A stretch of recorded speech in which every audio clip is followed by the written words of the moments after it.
ഞാൻ Karthik. Geography class ആണ് എടുക്കുന്നത്. 9-10 ക്ലാസ്സുകളിലെ ജോഗ്രഫി സെക്ഷനാണ് ഞാൻ എടുക്കുന്നത്. അപ്പോൾ കഴിഞ്ഞ ക്ലാസ്സിൽ നമ്മൾ ജോഗ്രഫിയുമായി ബന്ധപ്പെട്ട് കുറച്ച് ഫസ്റ്റ് ചാപ്റ്റർ ആണ് നമ്മൾ തുടങ്ങിയത്. 9ാം ക്ലാസ്സിലെ കുറച്ച് ഭാഗങ്ങളാണ് നമ്മൾ ഫസ്റ്റ് ചെയ്തത്. എന്തായിരുന്നു നമ്മൾ ആദ്യം പഠിച്ചത്? അന്തരീക്ഷത്തിലെ താപം അല്ലെങ്കിൽ ഹീറ്റ് കണ്ടക്ട് ചെയ്യുന്ന 3 രീതികൾ, കണ്ടക്ഷൻ, കൺവെക്ഷൻ, അഡ്വെക്ഷൻ 3 രീതികളും. പിന്നീട് ഹീറ്റ് ബജറ്റ് എന്താണെന്നും പറഞ്ഞു. പിന്നീട് അത്രയും കാര്യങ്ങൾ. പിന്നീട് ഒരു ദിവസത്തെ താപനില അളക്കുന്നതും maximum minimum temperature, average temperature എന്നിവയെ പറ്റിയാണ് നമ്മൾ ഡിസ്കസ് ചെയ്തത്. ഇനി നമ്മൾ ചെയ്യുന്നു, അടുത്ത സെക്ഷനിലേക്ക് പോവുകയാണ്. അടുത്ത സെക്ഷൻ എന്ന് പറയുന്നത് നമ്മുടെ ഭൂമിയിൽ താപത്തെ അല്ലെങ്കിൽ താപനിലയെ സ്വാധീനിക്കുന്ന പ്രധാനപ്പെട്ട ഘടകങ്ങളുണ്ട്. അതുപോലെ ഈ താപനിലയെ അളക്കുന്ന ഉപകരണത്തിന്റെ പേരാണ് maximum minimum thermometer. Maximum minimum thermometer. ആ മാക്സിമം നമ്മൾ ചിത്രത്തിൽ കാണുന്ന പോലെ മാക്സിമം മിനിമം തെർമോമീറ്ററിന് ഉള്ളിൽ മെർക്കുറി എന്ന ദ്രാവകമാണ് നിറച്ചിരിക്കുന്നത്. അത് വെച്ചിട്ടാണ് ഓരോ ദിവസത്തെയും മാക്സിമം ടെമ്പറേച്ചറും മിനിമം ടെമ്പറേച്ചറും കണക്കാക്കുന്നത്. ഓർത്തു വെക്കുക. ഇനി പിന്നീട് പറയുന്നത് ഒരുപാട് ഫാരൻഹീറ്റ് സ്കെയിലും മെർക്കുറി സ്കെയിലും ഒരുപാട് സ്കെയിലുകൾ ഉണ്ട്. അതൊന്നും നമുക്ക് പഠിക്കാനില്ല. നമ്മൾ മാത്രം പറഞ്ഞാൽ മതി. മാക്സിമം മിനിമം തെർമോമീറ്റർ ആണ് ഒരു ദിവസത്തെ താപനില കണക്കാക്കുന്നത്. ഇനി നമ്മൾ അടുത്ത സെക്ഷനിലേക്ക് പോകുന്നത് ഇങ്ങനെയാണ്. ഭൂമിയിലെ ഒരേ താപനിലയുള്ള പ്രദേശങ്ങളുണ്ട്. ഭൂമിയിലെ ഒരേ താപനിലയുള്ള പ്രദേശങ്ങളെ ചേർത്ത് വരയ്ക്കുന്ന സാങ്കല്പിക രേഖയാണ് ഐസോതേം എന്നറിയപ്പെടുന്നു, അല്ലെങ്കിൽ സമതാപ രേഖകൾ എന്നറിയപ്പെടുന്നു. സമതാപ രേഖകൾ എന്നറിയപ്പെടുന്നു. അഥവാ എന്തെന്നറിയപ്പെടുന്നു? ഐസോതേംസ് എന്നറിയപ്പെടുന്നു. ഐസോതേംസ് എന്നറിയപ്പെടുന്നു. ഓർത്തു വെക്കുക. അപ്പോ സമതാപ രേഖകൾ എന്നറിയപ്പെടുന്നു. അതായത് ഒരേ അറ്റ്മോസ്ഫിയറിക് ടെമ്പറേച്ചർ അനുഭവപ്പെടുന്ന സ്ഥലങ്ങളെ തമ്മിൽ വരയ്ക്കുന്ന ഇമാജിനറി ലൈൻസുകളാണ്, അഥവാ സാങ്കല്പിക രേഖകളാണ്. Imaginary lines connected with equal atmospheric temperature is called എന്നറിയപ്പെടുന്നു ഐസോതേം എന്നറിയപ്പെടുന്നു.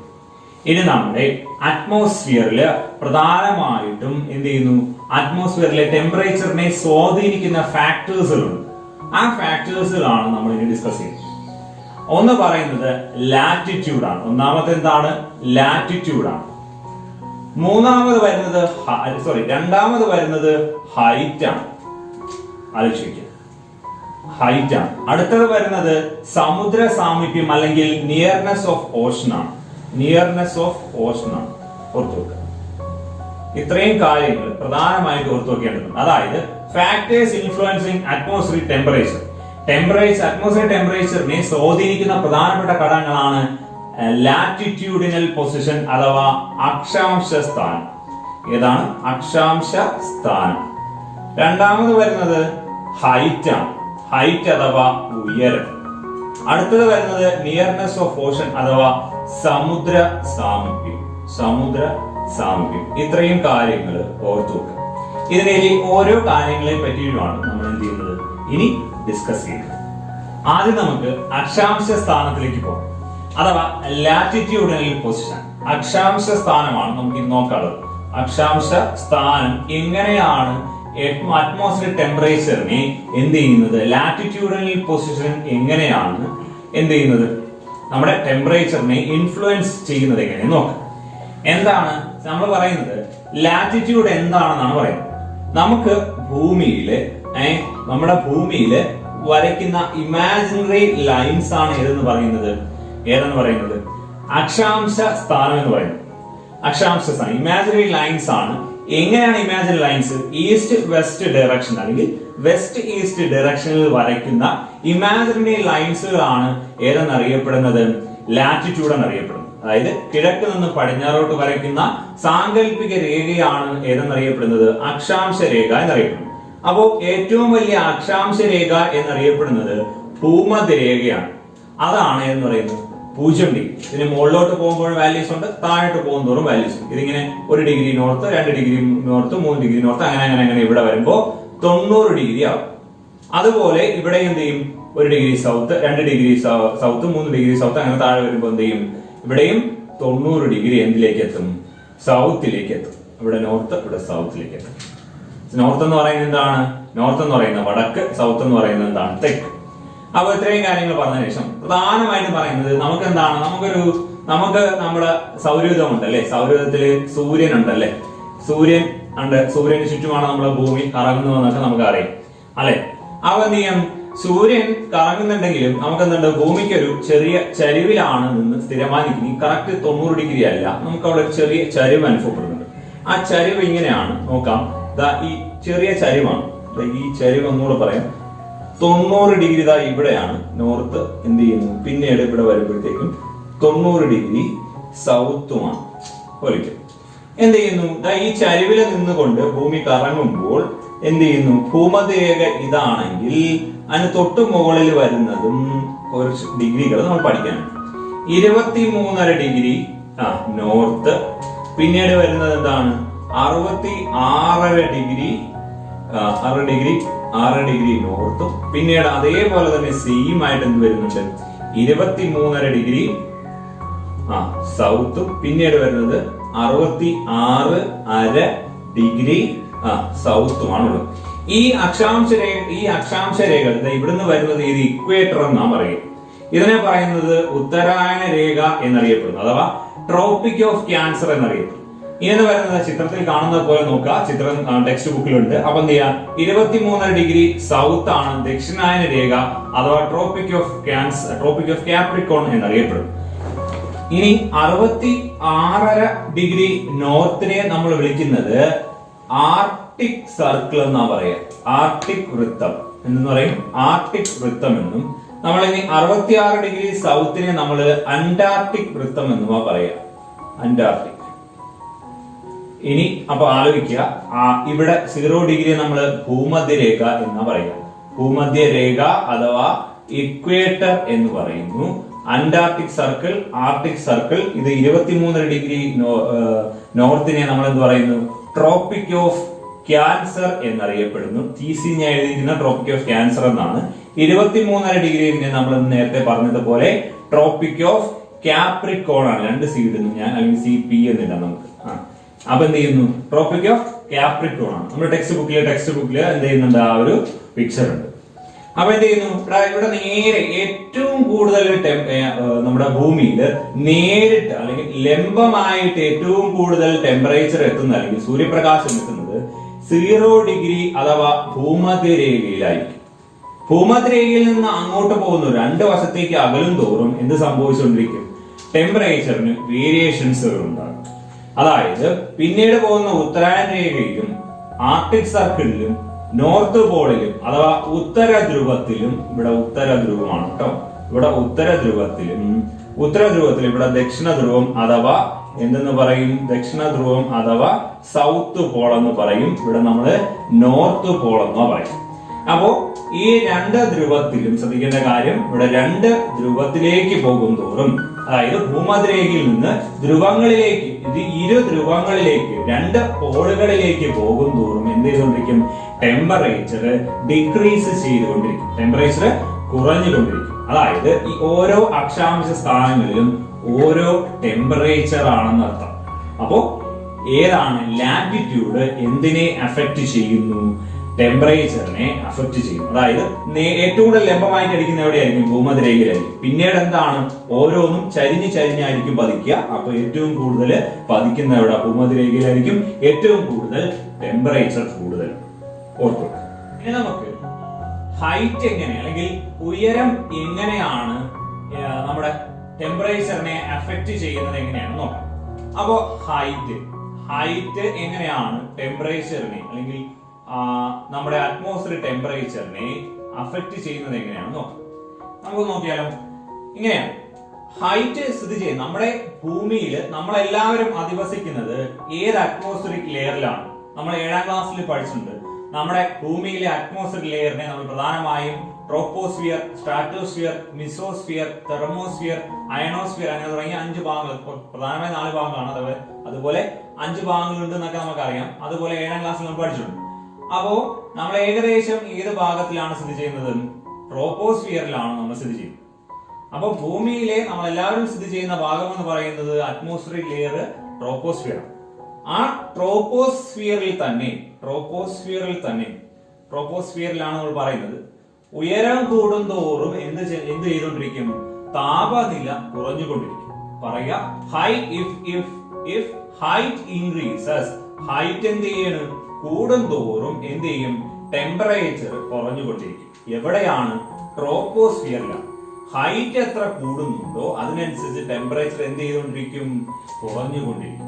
വിപരീതമാണ്, അല്ലെങ്കിൽ ഓപ്പോസിറ്റ് ആണ്. അപ്പോ അങ്ങനെ നോക്കുമ്പോ എങ്ങനെ പറയണം? ഓരോ 165 മീറ്ററിലും 1 ഡിഗ്രി സെൽഷ്യസ് എന്ന തോതിൽ എന്ത് ചെയ്തിരിക്കും? താപം അല്ലെങ്കിൽ ടെമ്പറേച്ചർ കുറഞ്ഞുകൊണ്ടിരിക്കും. ഓർത്തു. അപ്പോ ട്രോപ്പോസ്ഫിയറിലാണ് നമ്മൾ അധിവസിക്കുന്നത്. ട്രോപ്പോസ്ഫിയറിൽ എങ്ങനെയാണ്? ഹൈറ്റ് കൂടുന്നതിനനുസരിച്ച് ടെമ്പറേച്ചർ കുറഞ്ഞുകൊണ്ടിരിക്കും. അങ്ങനെ നോക്കുമ്പോൾ ഓരോ 165 മീറ്ററിലും 1 ഡിഗ്രി സെൽഷ്യസ് എന്ന തോതിലാണ് താപം കുറയുന്നത്. അപ്പൊ നോക്കാം, നമ്മൾ മൂന്നാറിലും നമ്മള് മലകളിലും മുകളിലേക്കൊക്കെ പോകാറുണ്ട് അല്ലെ? മലകളെ സഞ്ചരിച്ചിട്ടുള്ളപ്പോഴേ സ്വാഭാവികമായിട്ട് ഇങ്ങനെ തന്നെയാണ്, ഉയരം കൂടിക്കൊണ്ടിരിക്കുകയാണ് അല്ലെ? നമ്മുടെ സമുദ്ര സാമീപ്യത്തിൽ നിന്നും എന്തെങ്കിലും സമുദ്ര അതിർത്തിയിൽ നിന്നും അല്ലെങ്കിൽ സമുദ്ര അടുത്തിട്ടുള്ള ആ ഭാഗങ്ങളിൽ നിന്നും എന്ത് ചെയ്യണം? നമ്മൾ സർഫസിൽ നിന്നും മുകളിലേക്ക് പൊക്കോണ്ടിരിക്കുകയാണ് അല്ലെ? നമ്മുടെ മൂന്നാറൊക്കെ എന്ന് പറയുന്നത് എന്താണ്? നമ്മുടെ ഏകദേശം ഉയരം കൂടുതലുള്ള പ്രദേശങ്ങളാണ് അല്ലെ? അപ്പൊ എന്താണ്? അപ്പൊ ആ അത്രയും ഉയരം കൂടുന്നതിനനുസരിച്ച് എന്ത് ചെയ്തുകൊണ്ടിരിക്കും? താപനില കുറഞ്ഞുകൊണ്ടിരിക്കും. ഓർത്തു വെക്കുക, താപനിലയും കുറയും, സ്വാഭാവികമായിട്ടും പ്രഷർ എന്ന് പറയുന്ന ഒരു സാധനമുണ്ട്. ആ പ്രഷർ പക്ഷേ കൂടുകയാണ് ചെയ്യുന്നത്. നിങ്ങൾക്ക് ഇപ്പൊ അത് പഠിക്കാനില്ല, നിങ്ങൾക്ക് അത് 10ാം ക്ലാസ്സിലാണ് വിശദമായി പഠിക്കാനുള്ളത്. എല്ലാത്തിന്റെയും തുടർച്ചയാണ് 10ാം ക്ലാസ് എന്ന് പറയുന്നത്. അപ്പൊ എന്ത് ചെയ്യണം? ട്രോപ്പോസ്ഫിയറിലാണ് നമ്മൾ സ്ഥിതി ചെയ്യുന്നത്. ഹൈറ്റ് കൂടുന്നതിനനുസരിച്ച് ടെമ്പറേച്ചർ കുറയുന്നു. ഓരോ 165 മീറ്ററിലും 1 ഡിഗ്രി സെൽഷ്യസ് എന്ന തോതിൽ താപനില കുറയുന്നു എന്ന് ആലോചിക്കും. ഇനി നമുക്ക് സമുദ്ര സാമീപ്യത്തിലേക്ക് വരാം. Nearness of Ocean. നിങ്ങളുടെ ടെക്സ്റ്റ് ബുക്കിൽ ഒരുപാട് സ്ഥലത്തെ ഒരു ടെമ്പറേച്ചർ കൊടുത്തിട്ടുണ്ട്. തിരുവനന്തപുരം, ബാംഗ്ലൂർ, ഡൽഹി ഇങ്ങനെ തുടങ്ങിയ ഒരുപാട് സ്ഥലങ്ങളിലെ ടെമ്പറേച്ചറിന്റെ ഒരു കോളം കൊടുത്തിട്ടുണ്ട്. നിങ്ങൾക്ക് അതിൽ നിന്ന് എന്താണ് മനസ്സിലാക്കാൻ കഴിയുന്നത്? ഒരു സ്ഥലത്തെ താപനില 50 ഡിഗ്രി സെൽഷ്യസും 30 ഡിഗ്രി സെൽഷ്യസും കൂടിയ താപനിലയും കുറഞ്ഞ താപനിലയും കൊടുത്തിട്ട് അതിന്റെ താപ അന്തരം അല്ലെങ്കിൽ ഡിഫറൻസ് പറഞ്ഞിട്ടുണ്ട്. അതിന്റെ കൂടെ കുറച്ചിട്ട് 5 ഡിഗ്രി സെൽഷ്യസ് എന്നോ 10 ഡിഗ്രി സെൽഷ്യസ് എന്നോ 20 ഡിഗ്രി സെൽഷ്യസ് എന്നോ കൊടുത്തിട്ടുണ്ട്. അപ്പൊ അതെന്താണ് പ്രത്യേകത കാണിക്കുന്നത്? ഓരോ സ്ഥലത്തെയും സമുദ്രത്തിനോട് അടുക്കും തോറും താപനില കുറയുന്നു എന്നുള്ളതാണ്. അപ്പോ സമുദ്രത്തിനോട് അടുക്കുന്ന സ്ഥലങ്ങളിൽ എപ്പോഴും എന്തായിരിക്കും? താപനില കുറവായിരിക്കും. അതുകൊണ്ടാണ് അവിടെ തിരുവനന്തപുരം വന്നപ്പോഴത്തേക്കും ഏകദേശം 5 ഡിഗ്രി സെൽഷ്യസ് താപാന്തരം ഉണ്ടായത്, അല്ലെങ്കിൽ അത്രയും കുറഞ്ഞത്. അപ്പോ സമുദ്രത്തിനോട് ചേരും തോറും അല്ലെങ്കിൽ നമ്മൾ എത്ര സമുദ്രത്തിനോട് അടുക്കുന്നു നമ്മൾ എന്ത് ചെയ്യും? നമ്മൾക്ക് ടെമ്പറേച്ചർ അതിനനുസരിച്ച് വേരിയേഷൻസുകൾ ഉണ്ടാകും. ഇപ്പൊ ഡൽഹിയിൽ അങ്ങനെയല്ല, ഡൽഹിയിലെ വ്യത്യാസമാണ്. അപ്പൊ അതുപോലെയല്ല ബാംഗ്ലൂരിന് വ്യത്യാസമാണ്. എവിടെയൊക്കെ ഗോവ ഉണ്ട്, ഗോവ സമുദ്രത്തിനോട് അടുത്ത് കിടക്കുന്ന പ്രദേശമാണ്. അപ്പൊ സ്വാഭാവികമായിട്ടും അവിടെ എന്താണ്? സമുദ്രത്തിനോട് ഏറ്റവും അടുത്ത് കിടക്കുന്ന ഏതാണോ അവിടെ ടെമ്പറേച്ചറിന് വേരിയേഷൻസുകളുണ്ട്. ഓർത്തു വെക്കുക. അപ്പോ നമ്മൾ അല്ലെങ്കിൽ തന്നെ നമ്മൾ നോക്കിയാൽ നമ്മുടെ ഇവിടെ അടുത്ത കടലിലൊക്കെ പോകുമ്പോൾ നമ്മൾ തന്നെ കടലിലൊക്കെ പോകുമ്പോൾ നമുക്ക് അറിയാൻ പറ്റും, ഒരു തണുപ്പ്, ചെറിയൊരു തണുപ്പ് നമുക്ക് ഫീൽ ചെയ്യാറുണ്ട് ചില സമയങ്ങളിൽ അല്ലേ? എന്തുകൊണ്ടാണ്? എന്നാൽ ചില സമയങ്ങളിൽ ചൂട് അനുഭവപ്പെടാറുണ്ട്. നിങ്ങൾ നട്ടുച്ചയ്ക്കൊക്കെ പോയി നിൽക്കുമ്പോൾ അതല്ല പറയുന്നത്, സ്വാഭാവികമായിട്ട് നമ്മൾ കടലിന് അടുത്തോട്ട് പോകുമ്പോൾ ഒരു ചെറിയ തണുപ്പ് അനുഭവപ്പെടാറുണ്ട്. അല്ലെങ്കിൽ സാധാരണ ഒരു ടെമ്പറേച്ചറിനേക്കാളും ഒരു പ്രത്യേക ടൈപ്പ് ഓഫ് ടെമ്പറേച്ചർ അനുഭവപ്പെടാറുണ്ട്. അപ്പോ സമുദ്ര അതിർത്തി അല്ലെങ്കിൽ സമുദ്രത്തിനോട് ചേർന്ന് കിടക്കുന്ന പ്രദേശങ്ങളിൽ എപ്പോഴും ടെമ്പറേച്ചർ എന്തായിരിക്കും? കുറവായിരിക്കും. ഓർത്തു വെക്കുക. ഇനി നമ്മൾ പറയുന്നത് ഇതിൽ പറയാത്തൊരു കാര്യമാണ് കാറ്റുകൾ അഥവാ വിൻഡുകൾ എങ്ങനെ സ്വാധീനിക്കുന്നു എന്നുള്ളതാണ്. വിൻഡുകൾ അല്ലെങ്കിൽ കാറ്റ്. ഇപ്പൊ നല്ല ചൂടായിട്ടിരിക്കുന്ന സമയങ്ങളിൽ ഒരു തണുത്ത കാറ്റ് വീശുമ്പോൾ നിങ്ങൾക്ക് എങ്ങനെയാണ് ഫീൽ ആവുന്നത്? ആ ടെമ്പറേച്ചർ അവിടെ കുറയുകയല്ലേ ചെയ്യുന്നത്. നിങ്ങൾ എപ്പോഴും ശ്രദ്ധിക്കാറുണ്ട്, നല്ല ചൂടുള്ള സമയത്ത് ഒരു തണുത്ത കാറ്റ് നമ്മൾ വീശുമ്പോൾ സംഭവിക്കും, നല്ല തണുപ്പായിരിക്കും ഫീൽ ചെയ്യുന്നത്. അത് തന്നെയാണ് അവിടെ ഫീൽ ചെയ്യുന്നത്. എങ്ങനെയാണ്? വിൻഡിലെ പ്രധാനമായിട്ട് നമുക്ക് 2 വിൻഡുകളാണുള്ളത്. ഏതൊക്കെയാണ്? ഒന്ന് മൗണ്ടെയിൻ ബ്രീസ്, വാലി ബ്രീസ്, പിന്നെ ലാൻഡ് ബ്രീസും സീ ബ്രീസ്. ഞാൻ പറയാം, മലയാളത്തിൽ പറയാം. ഏതാണ്? കടൽക്കാറ്റ്, കരക്കാറ്റ്, താഴ്വരക്കാറ്റ്, പർവ്വതക്കാറ്റ്. ഇങ്ങനെ തുടങ്ങിയ വിശദമായിട്ട് നമുക്കത് 10ാം ക്ലാസ്സിലാണുള്ളത്. ജസ്റ്റ് ഈ കാറ്റുകളുടെ പേര് മാത്രം ഒന്ന് ആലോചിച്ച് വയ്ക്കും. ഈ കാറ്റുകളൊക്കെ കാരണമാണ് എന്ത് സംഭവിക്കുന്നത്? നമുക്ക് ഒരു സ്ഥലത്ത് തണുപ്പും ഒരു സ്ഥലത്ത് അനുഭവപ്പെടുന്നത്? ചൂടും അനുഭവപ്പെടുന്നത്. എങ്ങനെയാണ് ചൂടും തണുപ്പും ഒക്കെ അനുഭവപ്പെടുന്നത്? ഞാൻ പറഞ്ഞായിരുന്നു, അഡ്വെക്ഷൻ എന്ന് പറഞ്ഞൊരു സാധനം പറഞ്ഞു. എങ്ങനെയാണ്? ഇതിന്റെ കാറ്റിന്റെ സഹായത്താൽ ഒരു സ്ഥലത്ത് നിന്ന് മറ്റൊരു സ്ഥലത്തേക്ക് എന്ത് ചെയ്യുന്നു? താപം അല്ലെങ്കിൽ താപം കൈമാറ്റം ചെയ്യപ്പെടുന്നു കാറ്റിന്റെ സഹായത്താൽ. അപ്പൊ നോക്ക്, ഒരു സ്ഥലത്ത് ചൂട് നിറഞ്ഞ പ്രദേശമാണ്, ടെമ്പറേച്ചർ കൂടുതലാണ്. കാറ്റിന്റെ സഹായത്തോടെ എന്ത് സംഭവിക്കുന്നു? ആ ചൂട് എന്ത് ചെയ്യുന്നു? ഒരു സ്ഥലത്ത് നിന്ന് മറ്റൊരു സ്ഥലത്തേക്ക് സഞ്ചരിക്കുന്നു. അപ്പൊ സംഭവിക്കുന്നു ചൂട് കാറ്റ് ഒരു സ്ഥലത്തേക്ക് എന്ത് ചെയ്യുന്നു? സഞ്ചരിക്കും. ഇതുപോലെ തന്നെ തണുപ്പുള്ള ഒരു പ്രദേശത്ത് അല്ലെങ്കിൽ ഡിഗ്രി സെൽഷ്യസ് കുറഞ്ഞ ഒരു പ്രദേശത്ത് എന്ത് സംഭവിക്കുന്നു? അതേപോലെ കാറ്റ് വീശുമ്പോൾ അവിടെ നിന്ന് വരുന്ന കാറ്റിന് എന്ത് തന്നെയായിരിക്കും? തണുത്ത കാറ്റായിരിക്കും, അല്ലെ? അപ്പൊ ഹോട്ട് വിൻഡും ഉണ്ട്, കോൾഡ് വിൻഡും ഉണ്ട്. ഈ ഹോട്ട് വിൻഡും കോൾഡ് വിൻഡും ഒക്കെയാണ് എന്തിന് കാരണമാക്കുന്നത്? പ്രധാനമായിട്ടും ടെമ്പറേച്ചർ വേരിയേഷൻസുകൾ ഉണ്ടാക്കുന്നത്. അപ്പൊ വിൻഡുകൾ പ്രധാനമായിട്ടും സീ ബ്രീസ്, ലാൻഡ് ബ്രീസ്, കടൽക്കാറ്റ്, കരക്കാറ്റ്, പിന്നെ മൗണ്ടെയിൻ ബ്രീസ്, വാലി ബ്രീസ്, താഴ്വരക്കാറ്റ്, പർവ്വതക്കാറ്റ്. ഈ കാറ്റുകളെല്ലാം നമ്മുടെ ഭൂമിയിലെ സർഫസ് ടെമ്പറേച്ചറിനെ എന്ത് ചെയ്യുന്നു? അഫക്ട് ചെയ്യിപ്പിക്കുന്നു, കുറയ്ക്കുകയും കൂട്ടുകയും ചെയ്യും. ഇനി നമുക്ക് ഡിസ്കസ് ചെയ്യാനുള്ളത് അന്തരീക്ഷത്തിലെ ജലമാണ്. അന്തരീക്ഷത്തിലെ ജലം അഥവാ വാട്ടർ ഇൻ ദി അറ്റ്മോസ്ഫിയർ. അന്തരീക്ഷത്തിലെ ജലം അഥവാ വാട്ടർ ഇൻ ദി അറ്റ്മോസ്ഫിയർ ആണ്. വാട്ടർ ഇൻ ദി അറ്റ്മോസ്ഫിയർ എന്താണ് ഇവിടെ പറയുമ്പോൾ നമ്മൾ വിചാരിക്കും വെള്ളം അറ്റ്മോസ്ഫിയറിലുണ്ടോ, അല്ലെങ്കിൽ ജലം അറ്റ്മോസ്ഫിയറിലുണ്ടോ? ഉണ്ടല്ലേ? ഉള്ളതുകൊണ്ടാണ് നമ്മൾ എന്ത് ചെയ്യുന്നത്? തണുത്ത കാറ്റടിക്കുമ്പോൾ നമുക്ക് തണുപ്പ് അനുഭവപ്പെടും, അല്ലെ? തണുത്ത കാറ്റാണ് നമ്മൾ അനുഭവപ്പെടുന്നത്. എന്തുകൊണ്ടാണ്? ആ അറ്റ്മോസ്ഫിയറിൽ എന്തുള്ളതുകൊണ്ടാണ്? ജലത്തിന്റെ കണ്ടന്റ് ഉള്ളതുകൊണ്ട്. അതായത് ജലബാഷ്പത്തിന്റെ അളവ് വളരെ നമുക്ക് കാണാൻ കഴിയുന്നതിന് അപ്പുറം, അല്ലെങ്കിൽ ഏറ്റവും ചെറിയ മൈന്യൂട്ട് ആയിട്ടുള്ള ജലബാഷ്പങ്ങളായിരിക്കും നമ്മുടെ അറ്റ്മോസ്ഫിയറിൽ ആകമാനം ഉണ്ടാകും. അപ്പൊ നമ്മൾ അധിവസിക്കുന്ന ഭൂമിയിൽ എന്തുണ്ട്? അറ്റ്മോസ്ഫിയറിൽ നമ്മൾ അന്തരീക്ഷത്തിലെ ജലബാഷ്പമുണ്ട്. ആ ജലത്തിന്റെ അളവിനെ പറയുന്ന പേരാണ് ഹ്യൂമിഡിറ്റി എന്നറിയപ്പെടുന്നു. എന്തെന്നറിയപ്പെടുന്നു? ഹ്യൂമിഡിറ്റി അഥവാ എന്തെന്നറിയപ്പെടുന്നു? ആർദ്രത എന്നറിയപ്പെടുന്നു. ഓർത്തു വെക്കുക. അപ്പോ ആർദ്രത എന്നറിയപ്പെടും. അപ്പൊ ആർദ്രത എന്ന് പറഞ്ഞാൽ water in the atmosphere is called humidity. അത്ര സിമ്പിൾ ആയി നമുക്ക് പറയാം. അന്തരീക്ഷത്തിലുള്ള ജലബാഷ്പത്തിന്റെ അളവിനെ അല്ലെങ്കിൽ വാട്ടർ മോളിക്യൂളിന്റെ അളവിനെയാണ് നമ്മൾ എന്തെന്ന് പറയുക? ആർദ്രത എന്ന് പറയുന്നത്. A water molecule in the atmosphere is called humidity എന്ന് പറയും. അപ്പോ ഹ്യൂമിഡിറ്റിയെ രണ്ടായിട്ട് തരംതിരിക്കാം. ഒന്ന് അബ്സല്യൂട്ട് ഹ്യൂമിഡിറ്റി എന്നറിയപ്പെടും. രണ്ടാമത് റിലേറ്റീവ് ഹ്യൂമിഡിറ്റി എന്നറിയപ്പെടും. ഞാൻ ആദ്യം അബ്സല്യൂട്ട് ഹ്യൂമിഡിറ്റി പറയാം. അബ്സല്യൂട്ട് ഹ്യൂമിഡിറ്റി രണ്ട് രീതിയിലാണ് ഞാൻ പറയുന്നത്, ശ്രദ്ധിക്കും. അബ്സല്യൂട്ട് ഹ്യൂമിഡിറ്റി എന്ന് പറഞ്ഞാൽ അല്ലെങ്കിൽ സമ്പൂർണ്ണ ആർദ്രത എന്നാണ് പറയുന്നത്. അബ്സല്യൂട്ട് ഹ്യൂമിഡിറ്റിയെ നമ്മൾ എന്തെന്ന് പറയും? സമ്പൂർണ്ണ ആർദ്രത എന്നാണ് പറയുക. സമ്പൂർണ്ണ ആർദ്രത. ഇനി എന്താണ് റിലേറ്റീവ് ഹ്യൂമിഡിറ്റി? റിലേറ്റീവ് ഹ്യൂമിഡിറ്റിയെ നമ്മൾ പറയുന്നത് ആപേക്ഷിക ആർദ്രത എന്നറിയപ്പെടുന്നു. ആർദ്രത എന്നറിയപ്പെടുന്നു. അപ്പോ അബ്സല്യൂട്ട് ഹ്യൂമിഡിറ്റി എന്താണ്, റിലേറ്റീവ് ഹ്യൂമിഡിറ്റി എന്താണ് നമ്മൾ നോക്കും. അബ്സല്യൂട്ട് ഹ്യൂമിഡിറ്റി എന്ന് പറഞ്ഞാൽ ഞാൻ ഇവിടോട്ട് എഴുതുകയാണ്, ശ്രദ്ധിക്കാം. ഇപ്പോ ഇത്രയും പ്രദേശം അറ്റ്മോസ്ഫിയറിലെ ഒരു പ്രദേശമാണെന്ന് കരുതിയാൽ അതിലിപ്പോ 2 വാട്ടർ മോളിക്യൂളേ ഉള്ളൂ എങ്കിൽ അതാണ് അബ്സല്യൂട്ട്. ഇപ്പൊ എത്രയുണ്ടോ അത് തന്നെയാണ് എന്ന് പറയുന്നത് സമ്പൂർണ്ണ.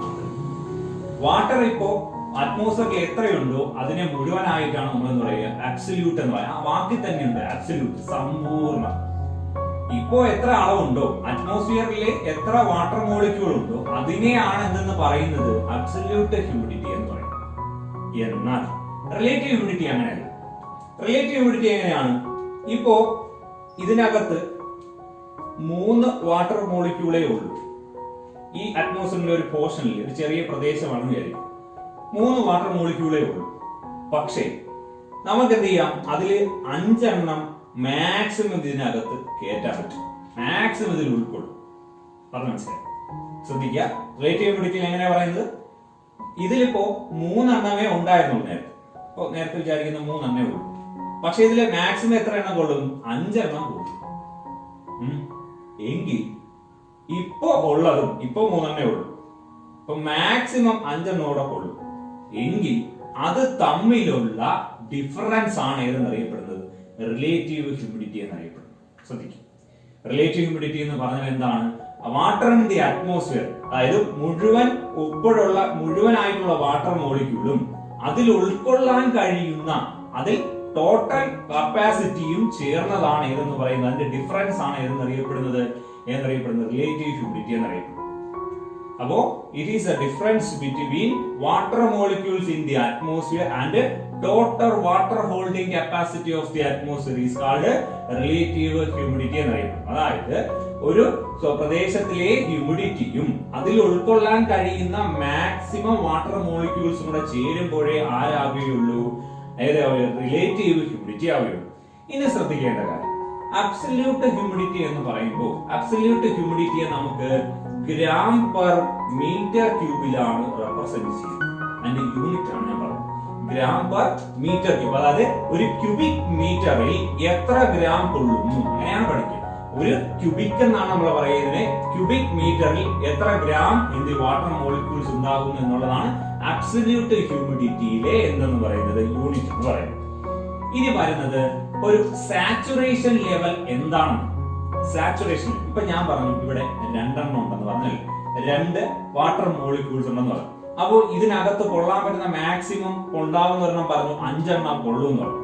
ആ 5 മാത്രം പറയുന്നത് ആണ് ഏതെന്ന് പറയുന്നത് പൂരിത അവസ്ഥ എന്ന് പറയുന്നത്.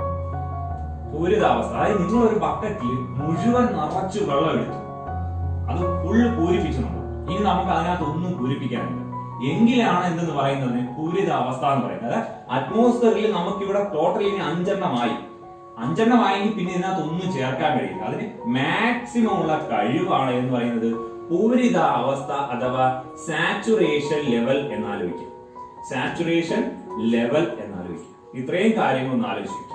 ഇനി എന്ത് ചെയ്യാണ് സാച്ചുറേഷൻ ലെവൽ ഒന്നുകൂടെ പറയാം. ഇപ്പോ നമ്മുടെ അറ്റ്മോസ്ഫിയർ ഇതാണെന്ന് വിചാരിക്കുക. അതിൽ കൊള്ളുന്ന മാക്സിമം പരമാവധി വാട്ടർ ഹോൾഡിംഗ് കപ്പാസിറ്റി ആണ് ഏതെന്ന് അറിയപ്പെടുന്നത് saturation level. It is the total water holding capacity of the atmosphere is called പൂരിത അവസ്ഥ അഥവാ സാച്ചുറേഷൻ ലെവൽ എന്നറിയപ്പെടുന്നു. ഓർത്തു. ഇനി റിലേറ്റീവ് ഹ്യൂമിഡിറ്റി ആണ് പറയുന്നത്. റിലേറ്റീവ് ഹ്യൂമിഡിറ്റി അളക്കാൻ ഉപയോഗിക്കുന്ന ഉപകരണം നമ്മൾ ടെക്സ്റ്റ് ബുക്കിൽ പഠിക്കും. Wet and dry bulb thermometer എന്നാ പഠിക്കുക. എന്തെന്ന് പഠിക്കോടാ? Wet and dry bulb thermometer എന്നാ പഠിക്കുക. ഡ്രൈ ബൾബ് തെർമോമീറ്റർ എന്ന് പഠിക്കും. നമുക്ക് ഇത്രയും നീട്ടത്തിൽ പഠിക്കണ്ട, നമുക്ക് എന്ത് ചെയ്യാം, ഒന്ന് ഷോർട്ടായിട്ട് പഠിക്കാം. ഷോർട്ടായിട്ട് ഇത്രയേ ഉള്ളൂ. ഹൈഗ്രോമീറ്റർ എന്നറിയപ്പെടും. ഹൈഗ്രോമീറ്റർ എന്നറിയപ്പെടുന്നു. ശ്രദ്ധിച്ചിരിക്കും. അപ്പൊ എന്ത് ചെയ്യാം, റിലേറ്റീവ് ഹ്യൂമിഡിറ്റി അളക്കുന്നവർ നിങ്ങൾ ഇങ്ങനെ പഠിച്ചാലും കുഴപ്പമില്ല. Wet and dry bulb thermometer ആണ് എന്ന് പറയുന്നത് റിലേറ്റീവ് ഹ്യൂമിഡിറ്റി അളക്കുന്ന ഉപകരണം എന്നറിയപ്പെടും. അപ്പോ ഇന്നത്തെ ക്ലാസ്സിൽ ഇത്രയുമാണ് നമ്മൾ പറഞ്ഞത്. ഏതൊക്കെയാണ് പറഞ്ഞത്? ടെമ്പറേച്ചറിനെ അഫക്ട് ചെയ്യുന്ന പ്രധാനപ്പെട്ട കാര്യങ്ങൾ പറഞ്ഞു. അതെല്ലാം നമ്മൾ പറഞ്ഞ് ഡിസ്കസ് ചെയ്തു. പിന്നീട് വന്നത് എന്താണ്? പ്രധാനമായും ആർദ്രത, അന്തരീക്ഷത്തിലെ ജലമാണ് പറഞ്ഞത്. അപ്പോ water in the atmosphere is called humidity അഥവാ ആർദ്രത എന്ന് പറയും. പിന്നീട് പറഞ്ഞത് അബ്സല്യൂട്ട് ഹ്യൂമിഡിറ്റി, പിന്നീട് പറഞ്ഞത് റിലേറ്റീവ് ഹ്യൂമിഡിറ്റി, പിന്നീട് പറഞ്ഞത് പൂരിതാവസ്ഥ. ഇത്രയുമാണ്. പക്ഷേ ഇനി നമ്മൾ ഇനി അടുത്ത ക്ലാസ് ഡിസ്കസ് ചെയ്യുന്നത് ഈ അന്തരീക്ഷത്തിലെ ജലം എങ്ങനെയൊക്കെയാണ് കാണപ്പെടുന്നത്. ജലബാഷ്പത്തിൽ കാണപ്പെടാം, എന്ത് ചെയ്യാം, ഐസ് കട്ടകളുടെ രൂപത്തിൽ കാണപ്പെടാം, ഡ്യൂയുടെ രൂപത്തിൽ കാണാം, പല രൂപത്തിൽ കാണപ്പെടാം. അതാണ് നമ്മൾ ഇനി അടുത്ത ക്ലാസ്സിൽ വളരെ രസകരമായി നമ്മൾ പഠിക്കുന്നത്. അപ്പോ ഇതുവരെയുള്ള കാര്യങ്ങളെല്ലാം മനസ്സിലായെന്ന് വിശ്വസിക്കുന്നു. വീണ്ടും അടുത്ത ടോപ്പിക്കുമായി കാണുന്നവരേക്കും it's me Karthik signing of.